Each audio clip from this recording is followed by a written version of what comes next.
ಮೀನುಗಾರಿಕಾ ಅಭಿವೃದ್ಧಿಗೆ ಸಂಬಂಧಪಟ್ಟಂತೆ ಅನೇಕ ಯೋಜನೆಗಳಿಗೆ ಸರ್ಕಾರ ಆರ್ಥಿಕ ನೆರವನ್ನು ನೀಡ್ತಾ ಇದೆ.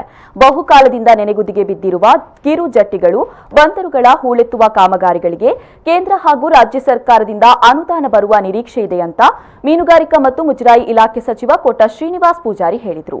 ಅವರು ಕುಂದಾಪುರದ ಮಿನಿ ವಿಧಾನಸೌಧದಲ್ಲಿ ಮೀನುಗಾರರ ಸಂಕಷ್ಟ ಪರಿಹಾರ ನಿಧಿಯನ್ನು ವಿತರಿಸಿ ಮಾತನಾಡಿದರು.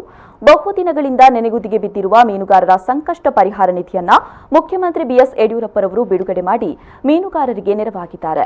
ಮುಖ್ಯಮಂತ್ರಿಗಳು ಬಹಳ ಪ್ರೀತಿಯಿಂದ ವಿಧಾನಸೌಧದಲ್ಲಿ ಮೀನುಗಾರಿಕಾ ಇಲಾಖೆಯ ಸಂಚಿಕೆಯನ್ನು ಬಿಡುಗಡೆ ಮಾಡಿ ಮೀನುಗಾರರಿಗೆ ಬೇಕಾಗಿರುವಂತಹ ಎಲ್ಲಾ ಅವಕಾಶಗಳನ್ನು ಮಾಡಿಕೊಡ್ತೇನೆ ಅಂತ ವಿಶ್ವಾಸದ ಮಾತುಗಳನ್ನು ಆಡಿದ್ದಾರೆ ಅಂತ ಹೇಳಿದರು.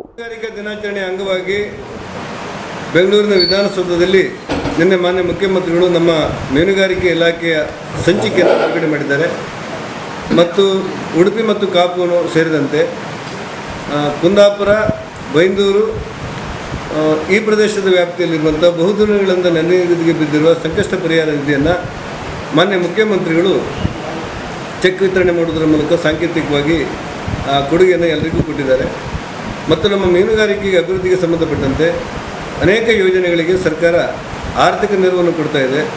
ಬಹುಕಾಲದಿಂದ ನೆನೆಗೆ ಬಿದ್ದಿರುವಂಥ ನಮ್ಮ ಕಿರು ಜಟ್ಟಿಗಳು, ಕಿರು ಬಂದರುಗಳು, ಹೂಳೆತ್ತುವಂಥ ಕಾಮಗಾರಿಗಳಿಗೆ ಕೇಂದ್ರ ಮತ್ತು ರಾಜ್ಯ ಸರ್ಕಾರದ ಅನುದಾನ ಬರುತ್ತದೆ ಎನ್ನುವಂಥ ನಿರೀಕ್ಷೆಯಲ್ಲಿದ್ದೇವೆ.